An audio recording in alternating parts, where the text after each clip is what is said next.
Nunca pensé que llegaría el día en que llevaría a mi hija a una clínica y saldría de allí con el corazón temblando. El doctor la miró durante un buen rato y luego preguntó: ¿Quién la trató antes? Yo respondí sin dudar: mi yerno y mi nuera. Son ginecólogos. De inmediato su expresión cambió. El silencio fue tan largo que sentí un escalofrío recorrerme la espalda. Entonces dijo: tenemos que hacerle pruebas ya mismo. No podemos esperar ni un minuto más. Y solo unas horas después, el resultado de mi hija casi me hizo caer al suelo. Un secreto que ellos habían ocultado por tanto tiempo. Algo que pensé que jamás podría pasar dentro de mi propia familia. Pero antes de continuar, revisa si ya te suscribiste al canal y comparte en los comentarios desde dónde nos estás viendo. Nos encantaría saber hasta dónde llegan nuestras historias de venganza. Esa mañana comenzó como miles de otras en mi vida. Rogelio, mi esposo, salió de la habitación. Me dio un beso en la mejilla como lo había hecho durante 40 años, y luego ajustó su corbata. Voy a la clínica, dijo. Hoy Valeria va a ayudarme con algunas pequeñas cirugías. Yo asentí con una sonrisa. Mi vida parecía completamente plena. Un esposo exitoso, un hijo ya casado con una nuera que también era una talentosa doctora, y una hija menor, hermosa y obediente. No podía pedir más. Pero esa paz se rompió con una sola llamada telefónica a mediodía. Era Camila, mi hija menor. Su voz al otro lado de la línea sonaba débil, entrecortada, como si estuviera a punto de llorar. Mamá, me duele mucho el vientre, no lo soporto. Pedí permiso para salir del trabajo y ya estoy en casa. Sentí un nudo en el pecho. Tomé las llaves del coche sin siquiera cambiarme la ropa de jardinería. Durante todo el camino hacia la casa de mi hija, sentía que me ardía el estómago de la preocupación. Al llegar, la escena que vi me apretó el corazón. Camila estaba acurrucada en el sofá, su rostro pálido como el papel, la frente perlada de sudor. Diego, mi yerno, estaba en la cocina preparando torpemente una taza de té de jengibre, con una mirada llena de angustia e impotencia hacia su esposa. Llamé de inmediato a Rogelio. Su voz seguía siendo serena y profesional, como siempre. No te preocupes tanto, me tranquilizó. Seguro que es solo su periodo otra vez. Esta tarde tráela a la clínica. Valeria y yo la revisamos. Por la tarde, en la clínica, Rogelio y Valeria ya estaban allí. Valeria salió corriendo a recibir a su hermana, mostrándose muy atenta. La tomó de la mano con fuerza, preguntándole detalladamente cada síntoma, con una expresión llena de empatía.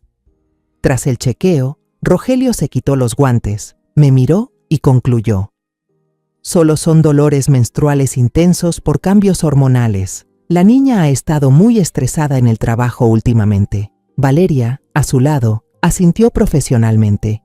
Es cierto, mamá. La presión en el trabajo puede causar este tipo de desórdenes. Le voy a recetar un analgésico fuerte. Que descanse unos días y estará bien.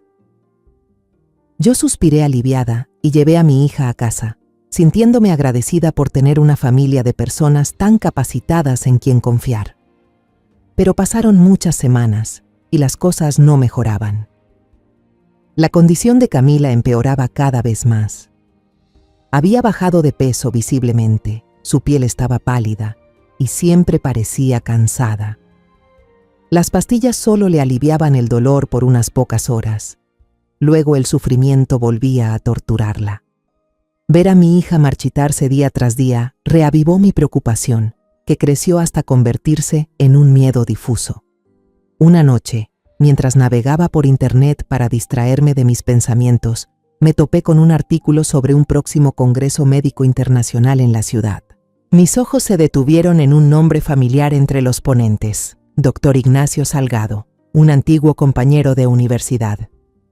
En aquellos tiempos, Ignacio era el mejor estudiante de la facultad. Luego se fue a Estados Unidos y se convirtió en un especialista de renombre. El artículo decía que estaba en el país solo por un tiempo breve. Una chispa de esperanza se encendió en mí. Le hablé a Camila sobre esto y la animé a hacerse un chequeo con el doctor Ignacio. Al principio, mi hija se negó. Papá y Valeria ya me revisaron, mamá. Confío en ellos, dijo con voz cansada. Tomé su mano delgada entre las mías y le supliqué.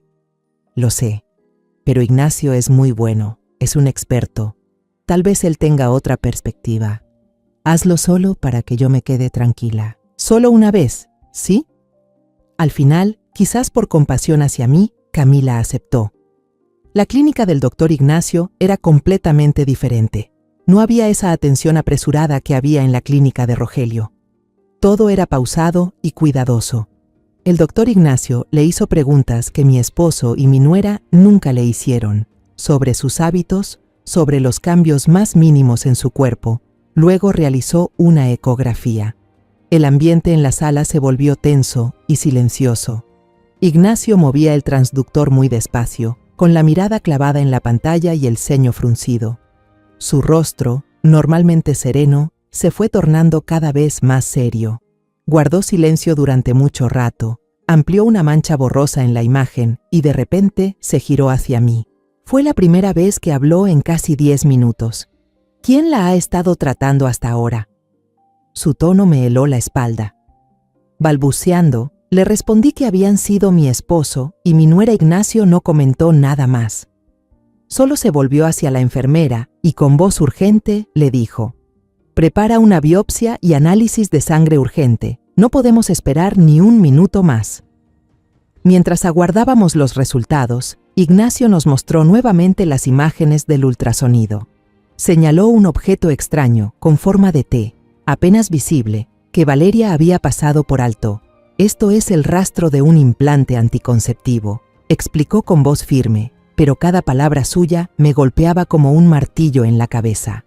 «Lleva aquí bastante tiempo, ha provocado una inflamación severa». Camila rompió en llanto, gritando desesperada: «No puede ser, yo nunca he usado algo así». Yo me quedé allí, paralizada, como si el mundo diera vueltas a mi alrededor. Sentí la sangre congelarse en mis venas. Quise decir algo para consolarla, pero tenía la garganta tan cerrada que no logré pronunciar una sola palabra. 1 hora después llegaron los resultados. El doctor Ignacio nos miró con una mezcla de tristeza y cautela. Nos informó que el endometrio de Camila estaba gravemente dañado, con cicatrices endurecidas. Sus palabras finales fueron como una sentencia suspendida sobre la cabeza de mi hija. Esta condición va a afectar de forma muy seria su capacidad para quedar embarazada en el futuro. En ese instante de absoluto silencio, un recuerdo lejano emergió con claridad en mi mente. La imagen de hace 2 años. Camila siendo llevada a cirugía en la misma clínica de Rogelio, para extirpar un pequeño quiste benigno. Recuerdo perfectamente a Valeria saliendo del quirófano, con una sonrisa radiante, diciéndome que todo había salido excelente. Un escalofrío me recorrió la espalda. Todo mi cuerpo empezó a temblar sin control. Conduje como en automático, aferrándome al volante como si fuera lo único que evitaba que me desmoronara por completo. El camino de regreso a casa de Camila, tan familiar, hoy se sentía lejano, difuso tras la llovizna que empezaba a empañar el parabrisas. Durante todo el trayecto, nadie dijo una sola palabra. El silencio en el auto era denso, pesado, solo interrumpido por los sollozos entrecortados de mi hija en el asiento del copiloto. Cada gemido suyo era como una puñalada en mi corazón.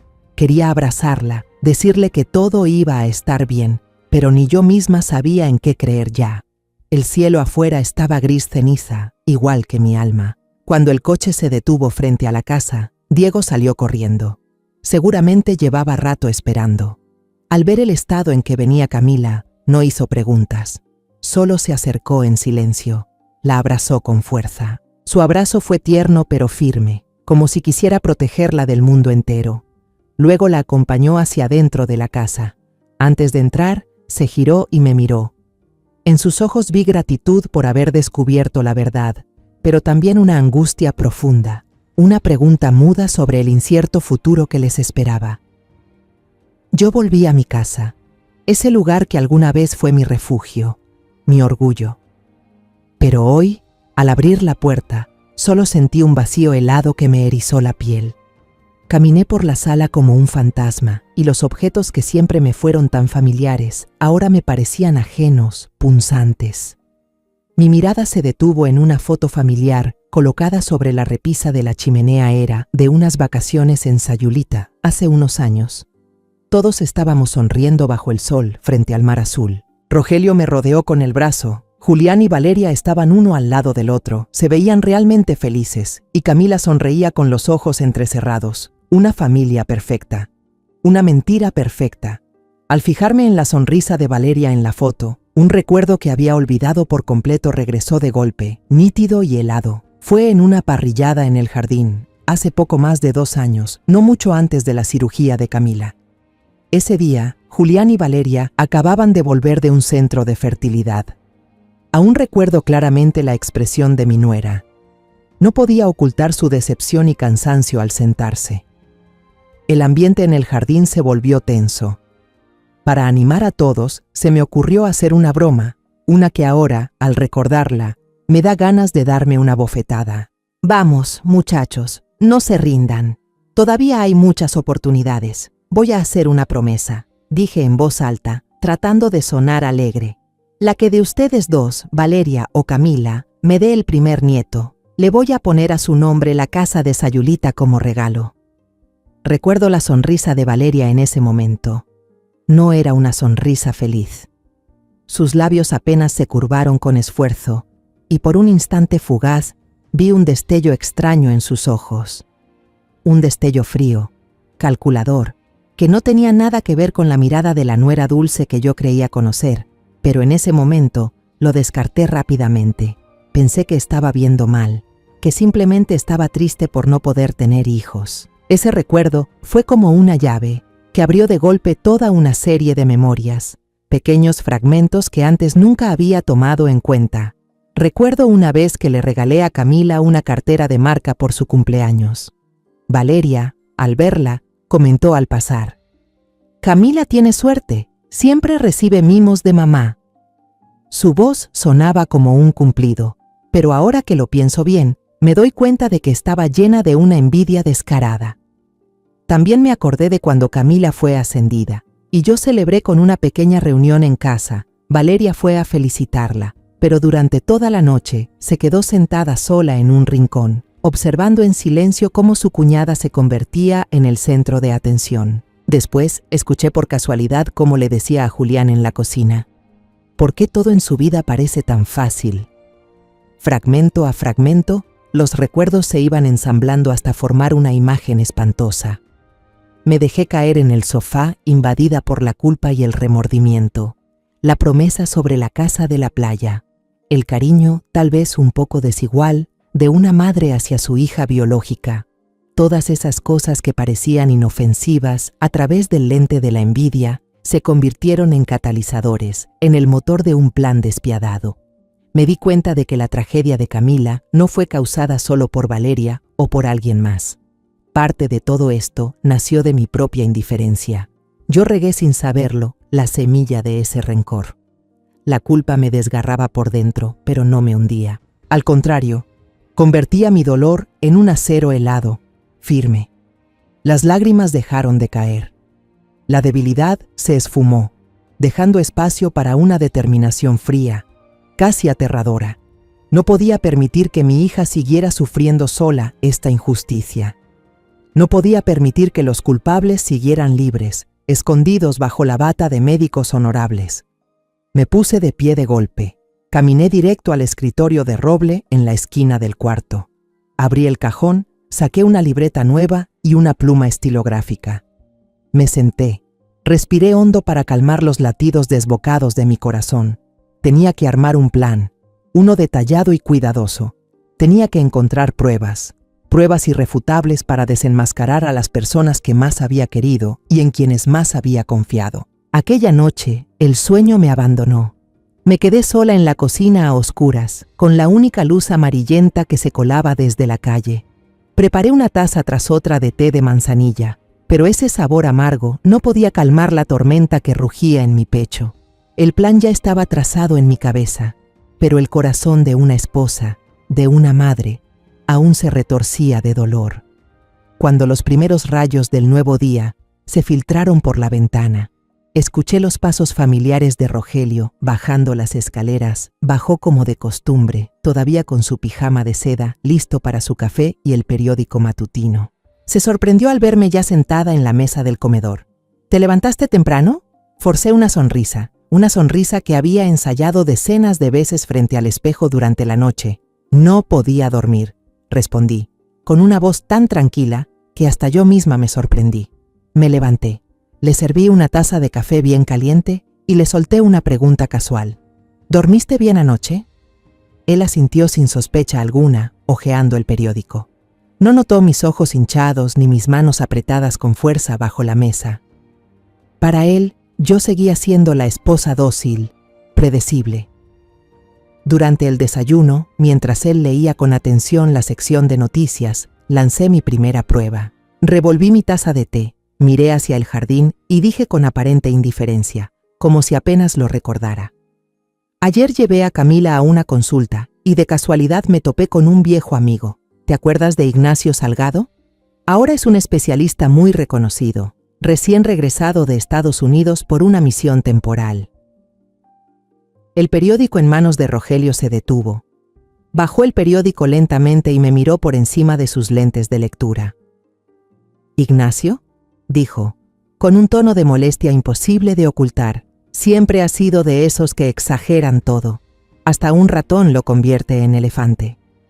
Luego volvió a subir el periódico y siguió leyendo. Pero yo ya había visto lo que necesitaba ver. Su mano, la que sostenía el periódico, tembló por un instante. Los días siguientes me convertí en un fantasma dentro de mi propia casa, una actriz perfecta en el escenario familiar. Seguía cocinando, limpiando, sonriendo con amabilidad, pero mis ojos no se despegaban de él y empecé a notar cosas extrañas. Rogelio comenzó a recibir llamadas que siempre contestaba en su despacho o salía al jardín, dejando la puerta entreabierta. Su teléfono, que antes solía dejar boca arriba sobre la mesa de café, ahora siempre estaba boca abajo o bien guardado en el bolsillo. Se volvió precavido, como un animal que presiente peligro. Su cambio de actitud solo reforzaba más mis sospechas. Sabía que no podía enfrentarlo sin pruebas. Necesitaba una oportunidad para observar a los dos al mismo tiempo, a Rogelio y a Valeria, cuando estuvieran más desprevenidos. Y decidí organizar una cena familiar para el fin de semana. Llamé a Julián. Le dije que solo quería reunir a la familia para pasar un momento cálido juntos. La cena transcurrió en una atmósfera tan falsa que asfixiaba. Por fuera, todo parecía perfecto. Julián hablaba con entusiasmo sobre un nuevo proyecto de diseño. Diego, atento como siempre, cuidaba a Camila, le servía los platillos más suaves, sin apartar la vista de ella. Solo Camila permanecía en silencio, con la cabeza agachada, moviendo con el tenedor el filete de pescado en su plato. El dolor físico y emocional la había convertido en una sombra. Esperé. Pacientemente interpreté mi papel de madre cariñosa. Escuché las historias de Julián. Elogié la ensalada de Diego hasta que todos terminaron el plato principal. Ese era el momento perfecto. Dejé suavemente el cuchillo y el tenedor sobre el plato, y el sonido del metal al chocar con la porcelana resonó con una frialdad cortante en el aire. Miré fijamente a Valeria y hablé con voz pausada, pronunciando cada palabra con claridad. El doctor Ignacio dijo que los resultados de Camila son un poco extraños. Detectó una reacción inflamatoria crónica causada por un cuerpo extraño, un caso muy poco común. Dijo que necesitaba estar completamente seguro, así que mandó la muestra de la biopsia a un laboratorio especializado en Estados Unidos. ¡Clang! El tenedor en la mano de Valeria cayó al plato, haciendo un ruido agudo que interrumpió todas las risas y conversaciones. Todas las miradas se dirigieron hacia mi nuera. Ella forzó una sonrisa. Su hermoso rostro se puso pálido de inmediato. «Ay, perdón, qué torpe soy». Valeria recogió el tenedor rápidamente, tratando de parecer tranquila. «Mamá, esos médicos que vienen del extranjero tienden a complicar mucho las cosas. Seguro no es nada grave». Enseguida, como para escapar de mi mirada inquisitiva, Valeria se giró bruscamente hacia Julián y empezó a hacerle muchas preguntas sobre su trabajo, intentando desviar la conversación. Mientras tanto, Lancé una mirada rápida a Rogelio. Mi esposo había derramado su copa de vino tinto.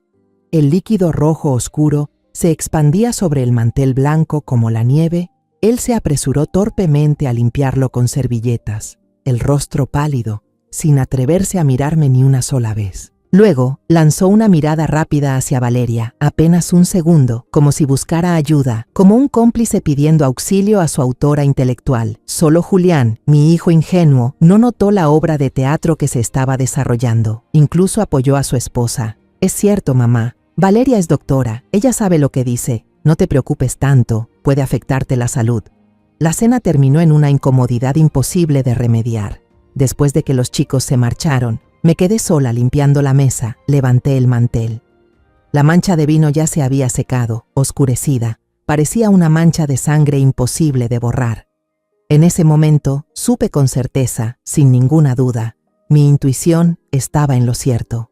Durante una semana, observé silenciosamente cada hábito de Rogelio, memorizando hasta el más mínimo detalle como una espía, y encontré su punto débil. A las 6 de la mañana, todos los días, llueva o truene, él sale a correr por el parque cercano. Su reloj siempre está en modo cronómetro. 45 minutos exactos, ni más ni menos. Ese era el único lapso de tiempo que tenía. Esa mañana me levanté a las 5, el corazón agitado. Me escondí detrás de la cortina del salón, observando a Rogelio con su habitual ropa deportiva gris, haciendo estiramientos antes de salir por la puerta. Esperé hasta que su figura desapareció tras la hilera de árboles verdes, y luego 5 minutos más para estar segura. El corazón me latía con fuerza dentro del pecho, tanto que temía que pudiera oírse desde el parque.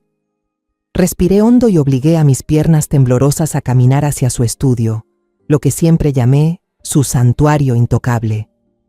La pesada puerta de madera se abrió sin hacer ruido. La habitación estaba ordenada de manera casi inhumana, todo perfectamente limpio, como el carácter falso de su dueño. Un olor a papel viejo y madera de roble me invadió. Sin perder tiempo, fui directo al cuadro de paisaje colgado en la pared, su favorito. Lo quité detrás, había una pequeña caja fuerte empotrada. Marqué el código que conocía de memoria, el día, mes y año de nacimiento de Camila. Una ironía amarga, la puerta metálica hizo un leve clic. Se me cortó la respiración al mirar dentro. Pero no había nada. Solo unos expedientes médicos antiguos ya amarillentos, papeles de propiedades y algo de dinero en efectivo para emergencias. Ni una sola prueba. Decepcionada, cerré la caja de golpe y volví a colocar el cuadro en su lugar. ¿Acaso me había equivocado? Mi mirada desesperada recorrió la habitación y se detuvo en la laptop sobre el escritorio. Un disco duro externo negro aún estaba conectado por USB. Una imprudencia mortal. Quizás, en el fondo, él jamás pensó que su esposa de toda la vida tendría el valor de hacer algo así. Confiaba demasiado en su falsa pureza. Corrí hacia la computadora y la encendí. Cada segundo se sentía como un siglo. Por suerte, él no había puesto contraseña en la pantalla principal. Rápidamente hice clic en el icono del disco externo en el escritorio. Apareció una lista de carpetas con nombres técnicos, y entonces la vi. Una carpeta solitaria, con un nombre que hizo que la sangre se me helara. Caso Cunto Anse, el caso Cumpe Valeria y Camila. Mi mano temblaba al mover el cursor hacia esa carpeta. Respiré hondo y di doble clic. Dentro estaba todo, toda la verdad repugnante que yo había estado buscando. Los archivos PDF eran historiales médicos de Camila, pero los niveles hormonales y los resultados de los exámenes habían sido alterados torpemente y las fechas de los ultrasonidos no coincidían con las veces que la había llevado a consulta. Incluso encontré un escaneo de una receta médica con hormonas anticonceptivas de alta dosis y debajo la firma clara y familiar de Valeria. Pero lo más espantoso estaba dentro de un simple archivo de notas. Rogelio tenía la costumbre de copiar mensajes y correos importantes ahí para guardarlos. Y ahí fue cuando sentí que el corazón se me detenía. Toda la conversación entre él y Valeria estaba expuesta sin filtros. Leí un mensaje que Valeria le había mandado, con palabras frías como el hielo. Papá solo tiene que hacer su parte. Poner el implante mientras retira el quiste. Nadie se dará cuenta. Con el historial clínico que ya preparé, Nadie podrá sospechar. Luego venía la respuesta débil, llena de culpa de Rogelio. No estoy de acuerdo. Camila es mi hija. Y después el golpe letal de Valeria, una amenaza imposible de malinterpretar. Pero si se llega a saber lo del consultorio, ¿cree que alguien más que usted va a quedar destruido? Su carrera entera se iría al demonio. ¿Qué cosa? ¿Qué había pasado en el consultorio que tenía tanto poder como para hacer que un padre dañara a su propia hija? No lo entendía, pero sabía que ese era el arma que mi nuera usaba para controlar a mi esposo. Deslicé el cursor hacia abajo y leí el último mensaje, el que confirmaba todas mis sospechas sobre sus verdaderas intenciones. Después de que Camila ya no pueda tener hijos, yo seré la primera en dar a luz. Mamá prometió que quien le dé el primer nieto se quedará con la casa de Sayulita. Yo seré quien se la gane, yo. Fui yo quien puso a su propia hija en bandeja como ofrenda al deseo y la ambición de ellos. El dolor me golpeó tan fuerte que estuve a punto de desmayarme. Pero no era momento de rendirme. Saqué rápidamente el pequeño USB blanco que ya había guardado en el bolsillo del abrigo. Lo conecté a la computadora temblando. Arrastré toda la carpeta Caso Q&C al USB. La barra verde de progreso avanzaba de forma desesperante. Cada porcentaje que subía parecía desgastarme los nervios y la paciencia, y justo en ese instante, un sonido hizo que el alma se me cayera al suelo. El chirrido del portón de hierro en el patio, un ruido cotidiano que ahora sonaba tan siniestro como la propia muerte. Rogelio había vuelto más temprano de lo habitual. Miré la pantalla con desesperación. 98%, 99%. ¡Terminado! Saqué el USB justo cuando la copia se completó. Apagué la computadora, coloqué el disco duro donde estaba y pasé la manga del abrigo por el teclado y el ratón para borrar huellas. Salí disparada del despacho, cerrando la puerta con cuidado justo cuando oí la llave girar en la cerradura principal. No me fui al dormitorio, fui directo a la cocina. Puse la tetera al fuego como si acabara de bajar. Rogelio entró, con gotas de sudor aún en la frente, sorprendido. ¿Te levantaste temprano? Me giré, le sonreí. Una sonrisa que creo fue la más perfecta de toda mi vida. Mi mano apretaba el USB en el bolsillo del abrigo, sintiendo el peso de la verdad guardada allí. No podía dormir, respondí con voz tranquila. Solo bajé a preparar un poco de té de manzanilla. Ese día viví como una sonámbula. Traté de actuar con normalidad, aferrándome a cada uno de los hábitos que ya tenía grabados en lo más profundo del subconsciente. Salí al jardín a cortar flores, fui al mercado a comprar víveres, preparé la cena. Pero todo parecía una película en cámara lenta. Con el sonido apagado, vi a Rogelio sentado en la sala, leyendo el periódico, en el mismo sillón de cuero en el que se había sentado durante los últimos 20 años. Ese hombre, el que había compartido 40 años de vida conmigo, con quien crié a nuestros 2 hijos, ahora, para mí, no era más que un extraño. Un hombre con el rostro de mi esposo, pero con el alma vacía desde hace tiempo. Cada arruga en su frente, cada cabello blanco suyo, ahora eran pruebas de una traición prolongada. Por la noche, mientras limpiaba unas verduras en la cocina, sonó el teléfono. Era Julián. Su voz sonaba alegre al otro lado de la línea. «Mamá, esta noche vamos a cenar con ustedes, ¿sí? Valeria dice que de repente se le antojó mucho tu sopa de pollo con champiñones». Sentí un escalofrío. Esa mujer todavía quería seguir actuando. Después de cometer un crimen imperdonable, seguía interpretando el papel de nuera ejemplar. Su descaro me revolvía el estómago, pero ya había aprendido a ocultar mis emociones. Respondí con una calidez fingida. «Claro, hijo, vengan cuando quieran. Voy a cocinar un poco más». Mientras se cocía la sopa de pollo, mi teléfono vibró. Era un mensaje de Camila. «Mamá, hoy me siento un poco mejor. Diego está preparando la ensalada que me gusta. Que disfruten mucho la cena tú y papá». Acompañado de un emoticón sonriente, al leerlo, las lágrimas me brotaron de inmediato. Mi pobre hija inocente, aún sufriendo tanto, se preocupaba por nosotros, sin tener la menor idea de que el padre al que tanto respetaba había conspirado con su cuñada para destruirle el futuro. Me limpié rápido las lágrimas, evitando que cayeran en la sopa. No podía dejar que mi debilidad arruinara mis planes. La cena transcurrió, una cena que en verdad fue la última. Valeria se mostró más animada de lo normal, como si mi mentira sobre el laboratorio en Estados Unidos ya hubiese sido verificada y considerada inofensiva. No paraba de elogiar mi sopa, contaba anécdotas graciosas del hospital e incluso hablaba sobre sus ideas para decorar la casa en Navidad. Julián miraba a su esposa con ojos llenos de amor y ternura. No tenía ni idea de que la mujer a la que amaba llevaba puesta una máscara perfecta, Rogelio. En cambio, estaba más callado que de costumbre. Solo comía, asintiendo de vez en cuando a lo que contaba su nuera, pero sus ojos evitaban los míos. Yo estaba ahí, en mi sitio de siempre como dueña de casa, sonriendo, asintiendo, actuando hasta el último segundo como la madre y esposa amable de siempre. Pero por dentro, analizaba cada gesto, cada palabra. Vi cómo Valeria lo miraba de reojo cuando hablaba sobre tener hijos, buscando su aprobación.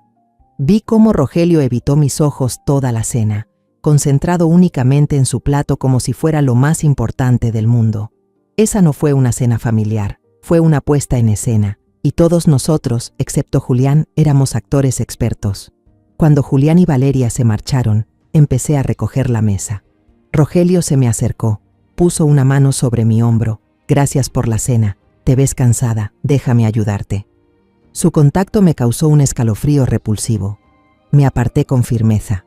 Me giré, lo miré directamente a los ojos, esos ojos que alguna vez creí que eran mi mundo entero, y le hice una sola pregunta, con una voz tan fría y afilada como un trozo de hielo.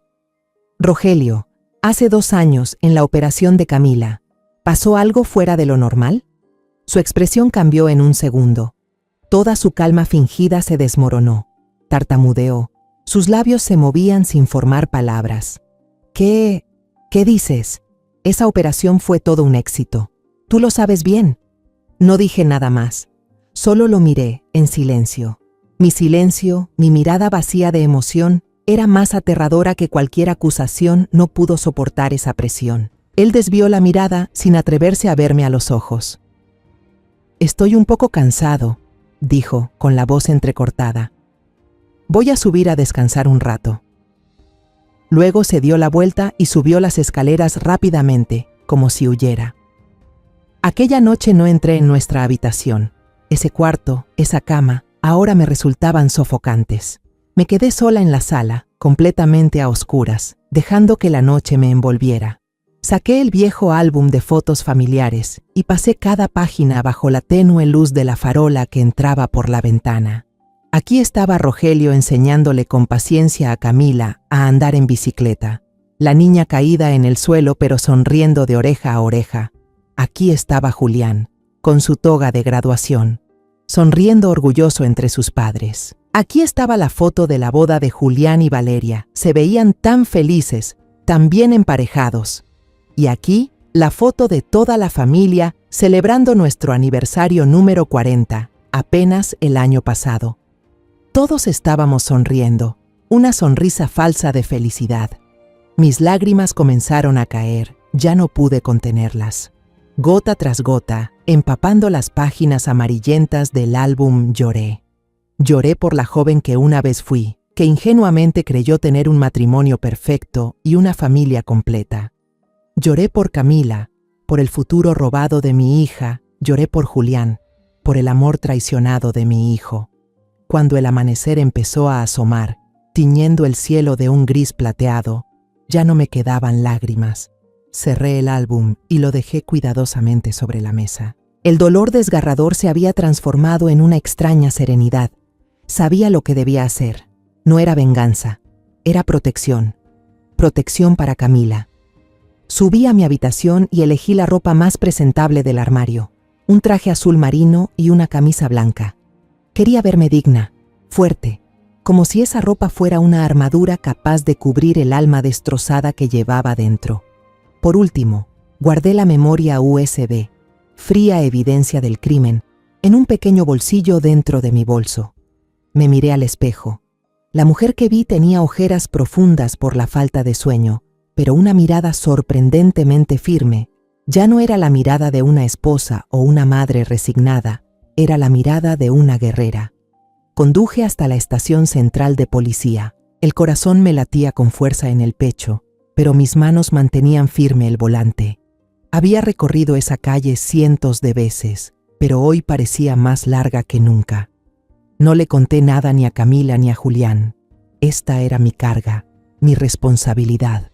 No quería arrastrar a mis hijos a la tormenta hasta que todo estuviera resuelto.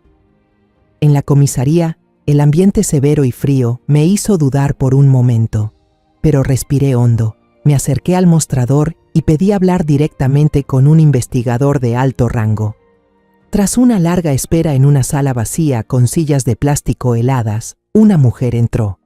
Tenía más o menos mi edad, el cabello con canas recogido con cuidado y una mirada comprensiva pero cansada. Como alguien que ha visto demasiadas tragedias, se presentó como la detective Sofía Herrera. Me invitó a pasar a su oficina. Me senté frente a su escritorio, saqué la USB y la puse sobre la mesa de madera. Ahí estaba, pequeña e inofensiva, pero con el poder destructivo de una bomba. Empecé a contar mi historia. Mi voz era pareja, tranquila, sorprendentemente clara. No lloré, no me deshice en lamentos. Solo conté la verdad. Hablé de la enfermedad de Camila, de los diagnósticos contradictorios, del encuentro crucial con el doctor Ignacio. Hablé de mis sospechas, de aquella cena familiar falsa, y por último, de lo que descubrí en el disco duro de mi esposo. La detective Herrera me escuchó con mucha atención. No me interrumpió. Solo anotaba de vez en cuando en una libreta y asentía. Su mirada no tenía lástima, tenía respeto. Cuando terminé de contar mi historia, ella guardó silencio un largo rato. Luego me miró directamente y dijo: «Señora, ha sido muy valiente al hacer esto. Necesitamos que confirme algunos datos y firme el acta. Por favor, confíe en nosotros. Vamos a actuar de inmediato». Los trámites posteriores fueron rápidos. Un equipo de investigación digital fue convocado esa misma mañana. Copiaron los datos del USB que llevé y, en menos de una hora, ya habían verificado la autenticidad de los correos electrónicos y de los historiales clínicos manipulados. Todo coincidía. Cerca del mediodía, justo cuando me disponía a irme, la detective Herrera me llamó. Me informó que ya tenían suficientes pruebas para solicitar una orden de arresto y un allanamiento urgente en la clínica de Rogelio esa misma tarde. ¿Quiere que le avisemos cuando actuemos?, me preguntó. Asentí. No volví a casa. No podía. Conduje hasta una pequeña cafetería con vista directa a la clínica de Rogelio. Me senté dentro del coche. Pedí un café negro sin azúcar. El amargor me ayudaba a mantenerme despierta. Me quedé allí, observando a la gente pasar, viendo a los pacientes entrar y salir de la clínica, con el corazón hecho un nudo. Alrededor de las 3 de la tarde, vi que 2 patrullas policiales se estacionaban silenciosamente en la esquina, sin sirenas. Unos agentes de civil bajaron de los autos y entraron con calma a la clínica, como si fueran pacientes comunes. Pocos minutos después, vi a una enfermera salir corriendo, agitada, pidiendo a los pacientes que esperaban fuera que se retiraran porque la clínica tenía una falla técnica inesperada. La puerta se cerró desde adentro. Todo afuera seguía en calma, pero yo sabía que, tras esa puerta, el mundo de Rogelio se estaba desmoronando. Me quedé allí, con las manos apretadas entre sí, las palmas sudando. Media hora más tarde, la puerta volvió a abrirse. 2 agentes de civil escoltaban a Rogelio al salir. No estaba esposado, pero caminaba como un alma en pena. Los hombros caídos, el cabello canoso, siempre perfectamente peinado, ahora revuelto, miraba fijo al frente, con la mirada vacía, sin notar que yo estaba allí, en el coche, a pocos metros de distancia. Detrás de él salió Valeria, escoltada por 2 agentes mujeres. Ya no tenía ese aire altivo y seguro de siempre. Su rostro estaba pálido, el cabello desordenado, la bata blanca mal puesta. Al ver que algunos reporteros, seguramente alertados por la policía, empezaban a apuntarle con las cámaras, de pronto gritó con desesperación y rabia: «Esto es un error, estoy siendo incriminada, alguien me quiere hacer daño». Sus gritos se perdieron entre el chasquido constante de las cámaras, esos flashes de juicio que no dejaban de parpadear. La puerta del patrullero se cerró de golpe, llevándose a mi esposo y a mi nuera. Yo me quedé inmóvil en el coche, viendo cómo el vehículo desaparecía tras la esquina. No sé cuánto tiempo estuve ahí, solo sé que cuando encendí el coche para volver a casa, mi cuerpo estaba rígido y helado. La casa me recibió con un silencio mortal, todo seguía en su lugar, pero su alma ya no estaba. En ese instante, mi teléfono comenzó a sonar, rompiendo esa calma espantosa. Primero fue Julián. La voz de mi hijo temblaba, desesperada, entre sollozos entrecortados. Mamá, mamá, ¿qué está pasando? Acabo de ver las noticias en internet. Dicen que papá y Valeria, que la policía los arrestó en la clínica mamá. ¿Es cierto? ¿Es un error, verdad, mamá? Sentí como si alguien apretara mi corazón con fuerza. Respiré hondo, intentando que mi voz no se quebrara. Tranquilízate, Julián. No es un error, hijo. Vuelve a casa. Te explicaré todo. Colgué antes de que pudiera hacerme más preguntas. Tenía que enfrentarme a mi hijo, y sabía que sería la conversación más dolorosa de mi vida. La segunda llamada llegó casi de inmediato. Era el número de Diego. Pero del otro lado de la línea, lo único que se escuchaba eran los sollozos desgarradores de Camila Seguro, que ya había visto las noticias. Diego rápidamente tomó el teléfono. Su voz estaba llena de preocupación. Mamá, Camila está completamente destrozada. No para de llorar. Escuché a mi hija gritar al fondo. ¿Por qué? ¿Por qué papá me haría algo así? Cerré los ojos, tratando de contener una oleada de debilidad. Diego, dije con firmeza, cuida de ella. No la dejes sola ni un minuto. Voy para allá. Esa misma noche, Julián volvió a casa. Mi hijo parecía alguien que acababa de sobrevivir a un accidente. Su rostro estaba desencajado, los ojos rojos, llenos de confusión y miedo. Se sentó en el sofá frente a mí, en silencio, esperando una explicación, o quizás una negación. No hablé mucho. Sabía que ninguna explicación que diera podía aliviar su dolor. En lugar de eso, le entregué una copia de las pruebas que había llevado a la policía, esas hojas que ahora pesaban como 1000 toneladas. Solo le dije, míralo tú mismo. Julián tomó los papeles con manos temblorosas, leyó cada correo, revisó cada expediente médico alterado. Cuanto más leía, más pálido se ponía. Su rostro perdió todo color. Sus ojos se abrieron al máximo, llenos de horror e incredulidad. Cuando llegó al último mensaje, ese en el que Valeria hablaba de la casa en Sayulita como si fuera un trofeo, dejó caer los papeles al suelo.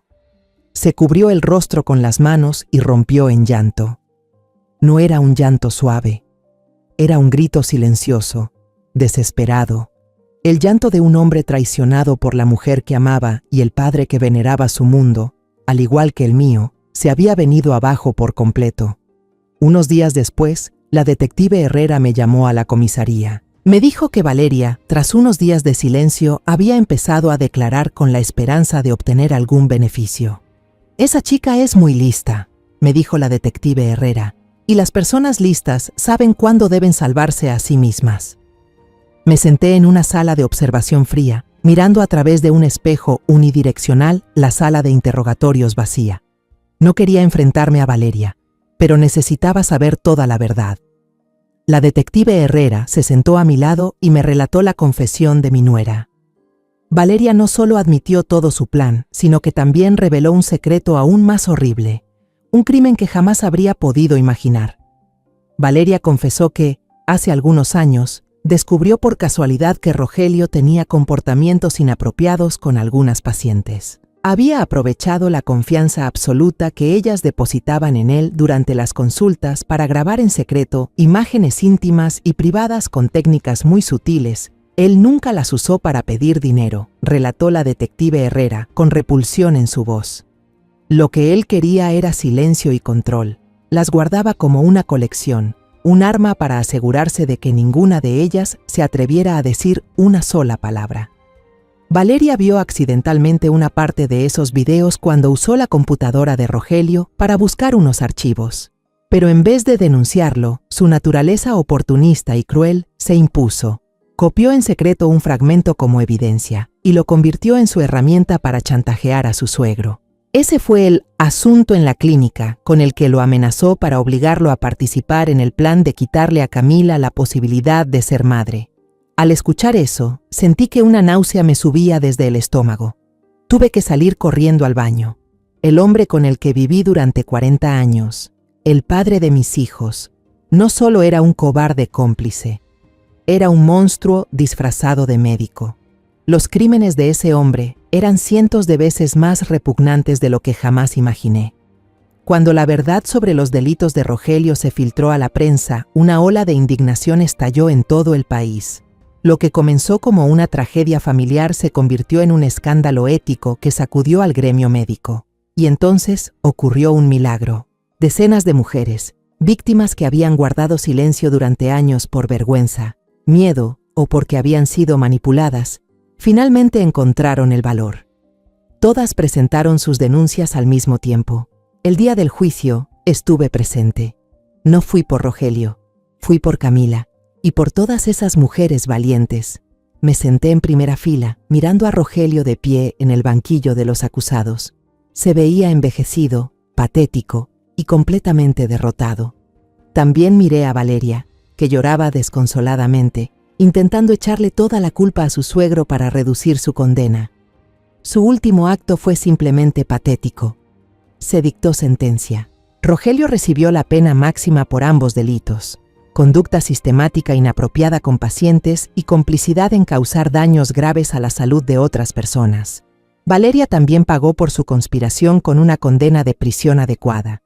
Cuando el juez golpeó la mesa con el mazo de madera, ese sonido seco y rotundo retumbó en toda la sala.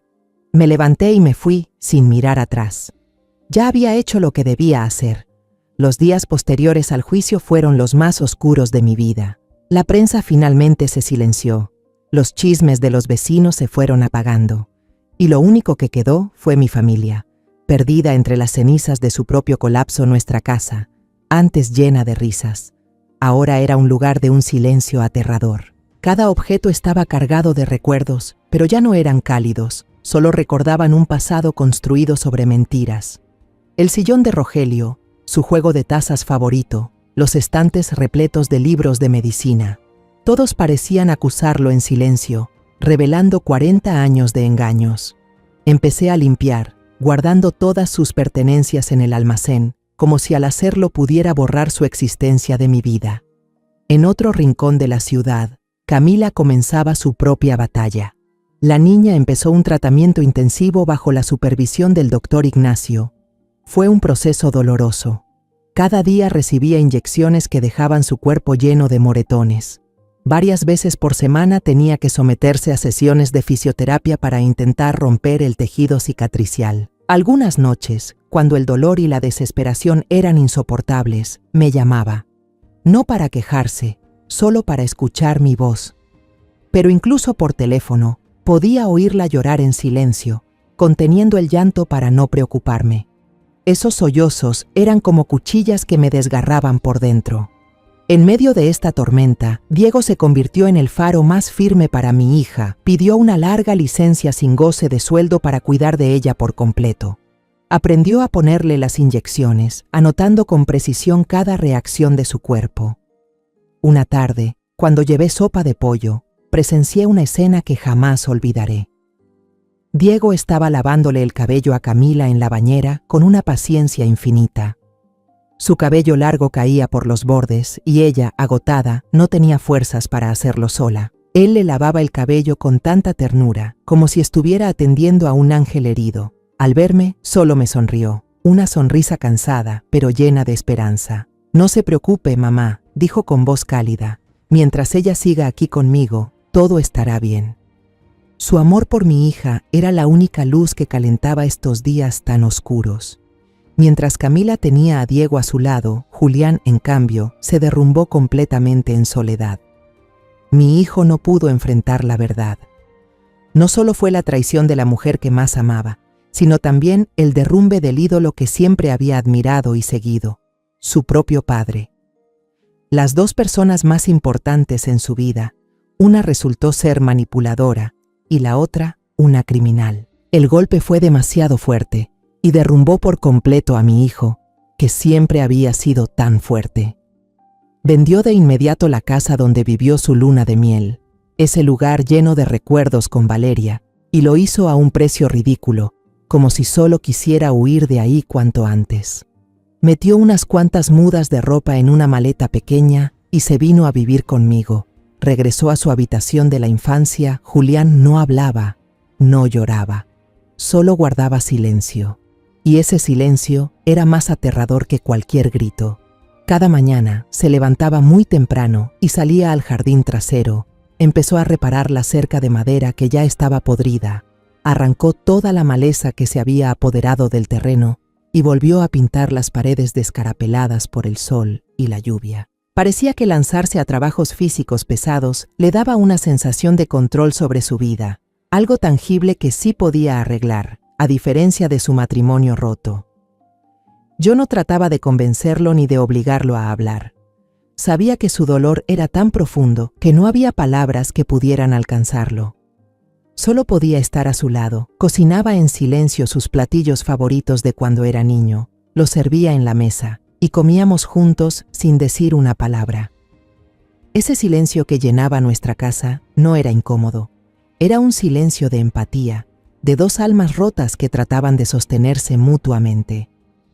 Una tarde, al atardecer, lo encontré sentado solo en el viejo columpio del porche trasero. Mirando fijamente hacia la nada, llevé 2 tazas de té de manzanilla caliente. Coloqué una a su lado.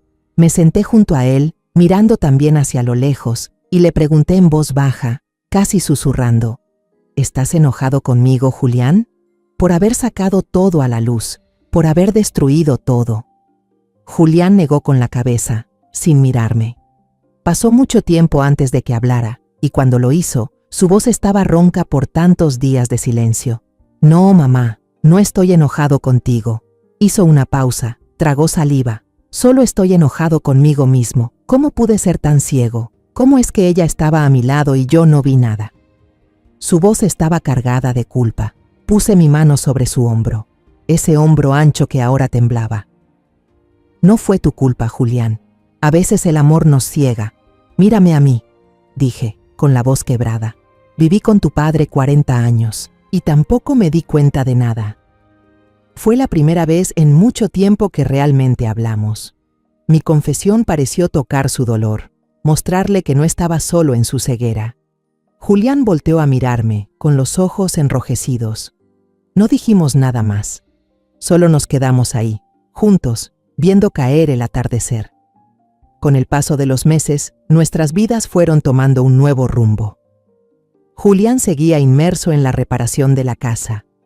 Ya había terminado la cerca, pintado toda la fachada e incluso colocó nuevas losas en el patio trasero. Era como si intentara desgastar su dolor a base de esfuerzo físico. Yo, por mi parte, encontré consuelo en el jardín.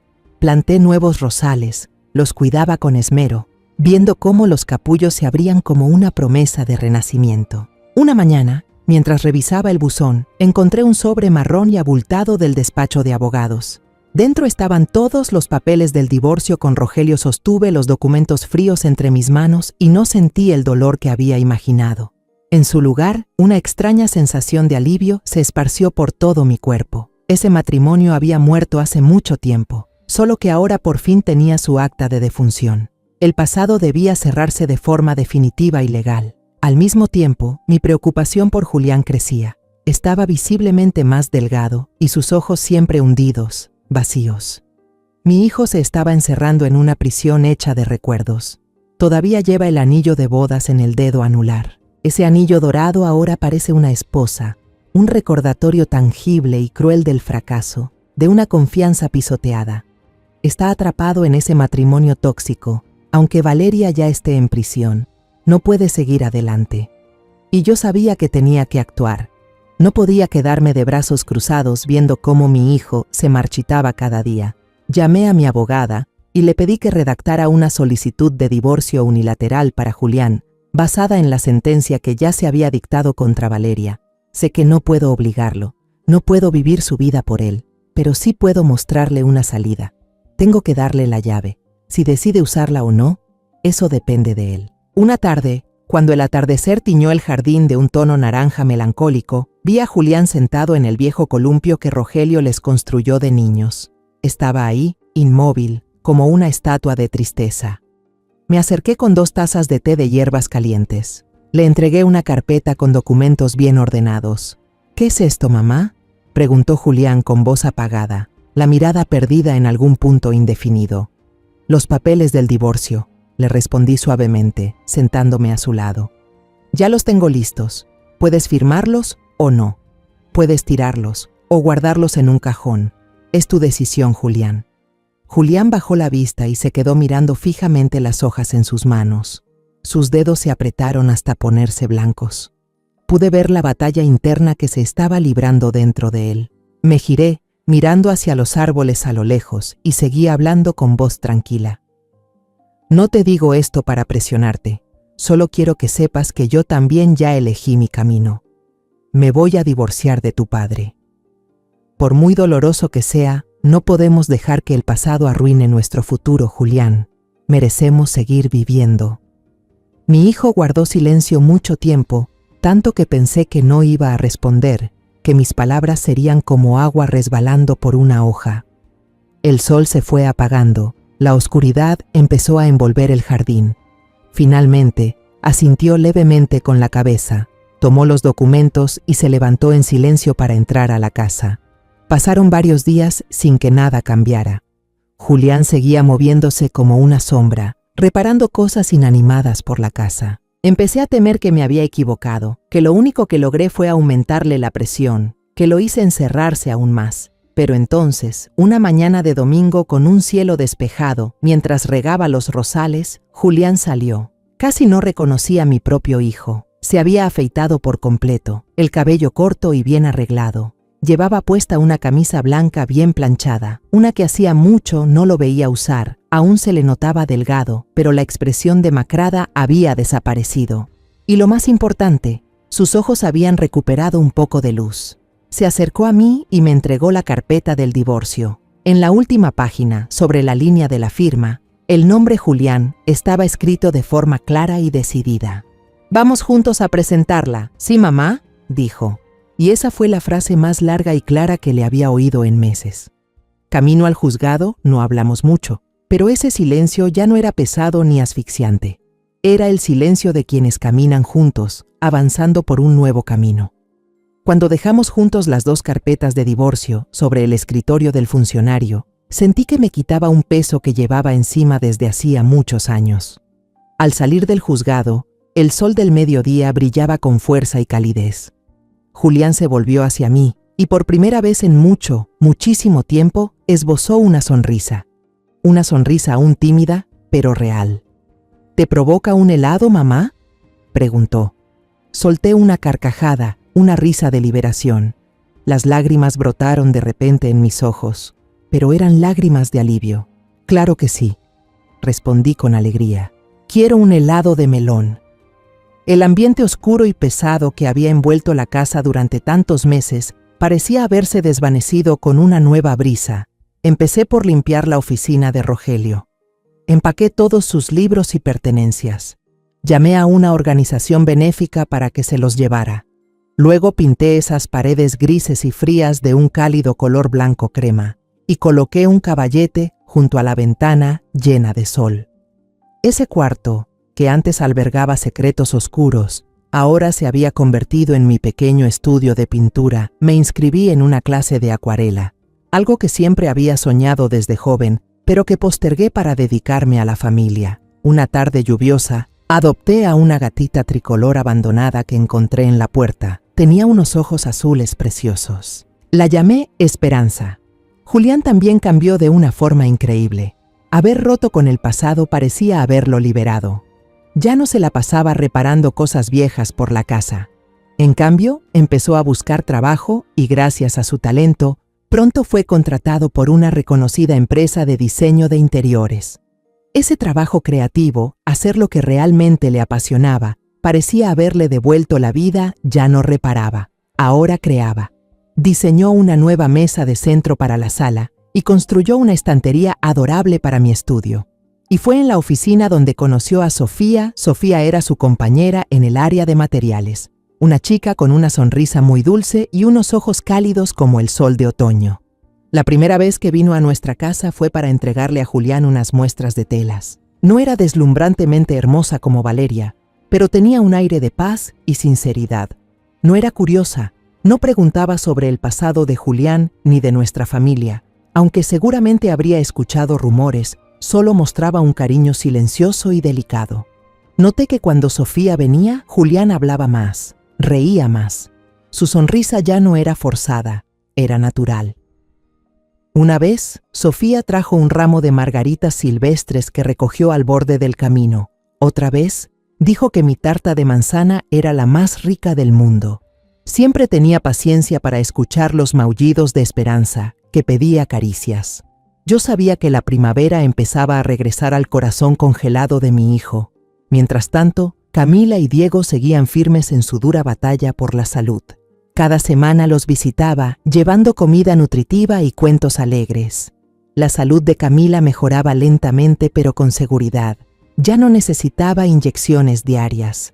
Comenzó a caminar por el parque y lo más importante, su sonrisa había regresado. Una sonrisa libre de sufrimiento. Un mediodía de domingo, decidí invitar a todos a almorzar en el jardín. Quería celebrar esta especie de renacimiento familiar. Decoré el jardín de nuevo. Colgué unas luces pequeñas y brillantes sobre el enrejado de bugambilias. Julián y Sofía llegaron primero, trayendo una canasta de frutas frescas. Al verlos juntos, sentí una armonía especial. La comida transcurría entre risas y alegría cuando, de repente, Camila dejó el tenedor sobre la mesa. Me miró, luego a Diego a su lado, y sus ojos brillaban con una felicidad indescriptible que jamás le había visto antes. Diego le tomó la mano con ternura y sonrió, una sonrisa llena de amor y espera. «Mamá», dijo Camila, con la voz un poco temblorosa por la emoción. «El doctor Ignacio nos llamó esta mañana. El resultado del último análisis. Estoy embarazada». La cuchara cayó de mi mano y chocó contra el plato. Mis oídos comenzaron a zumbar. No podía creer lo que acababa de escuchar. La mesa entera quedó en silencio por un instante y luego estalló en alegría. Julián fue el primero en reaccionar. Se levantó de un salto, corrió a abrazar a su hermana y no paraba de decir: «No lo puedo creer. Felicidades». Sofía, que estaba al lado, se tapó la boca con ambas manos, con los ojos llenos de lágrimas, emocionada por la felicidad ajena. Me acerqué, con las piernas temblando como si caminara entre las nubes, y abracé con fuerza a mi hija. Sentí su pequeño cuerpo temblar de felicidad. Las lágrimas resbalaban por mis mejillas y caían sobre su hombro, pero eran lágrimas de una dicha absoluta. No solo iba a ser abuela, sabía que los milagros existen. La justicia, el amor y la perseverancia habían vencido finalmente a las peores conspiraciones. Desde ese día, nuestras comidas familiares se volvieron más frecuentes. Ya no había máscaras, ni mentiras, ni tensiones ocultas. Solo estaban Julián y Sofía contando con alegría historias del trabajo, Diego atendiendo con cariño a su esposa embarazada, y la gatita Esperanza enredándose entre nuestros pies. Y yo simplemente me sentaba ahí, sonriendo al ver a mis seres queridos. Mi familia, de una manera muy particular, había renacido de las cenizas. Ya no era perfecta como en aquellas fotos antiguas, pero era más fuerte, más auténtica y más valiosa que nunca. Tuve que perderlo todo para entender algo que parecía sencillo. La familia no es algo inmutable, no es una imagen perfecta construida sobre sonrisas falsas y confianza ciega. La familia se construye con sinceridad, con justicia y con el valor de enfrentar la verdad, por cruel que sea. Si aquel día no hubiera roto la fachada, quizá Camila habría perdido para siempre la posibilidad de ser madre. Julián habría vivido toda la vida en la sombra de un matrimonio tóxico, y yo habría muerto lentamente en la ilusión de un hogar que ya estaba podrido por dentro.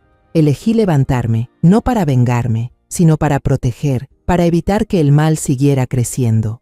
La lección que aprendí, dolorosa pero necesaria, después de todo lo ocurrido, fue esta. A veces, amar de verdad no significa proteger, sino tener el valor de desenmascarar lo que está mal, incluso cuando el responsable es alguien a quien amaste con todo tu ser. Porque solo cuando se enciende la luz, las heridas pueden empezar a sanar. Y solo cuando nos atrevemos a mirar de frente a la verdad, por más dura que sea, podemos comenzar de verdad una nueva vida, más fuerte, más en paz y más libre. La historia que acabas de escuchar ha cambiado los nombres y lugares para proteger la identidad de los involucrados. No compartimos esto para juzgar, sino con la esperanza de que alguien lo escuche y se detenga a reflexionar. ¿Cuántas madres están sufriendo en silencio dentro de su propio hogar? De verdad me pregunto, si tú estuvieras en mi lugar, ¿qué habrías hecho?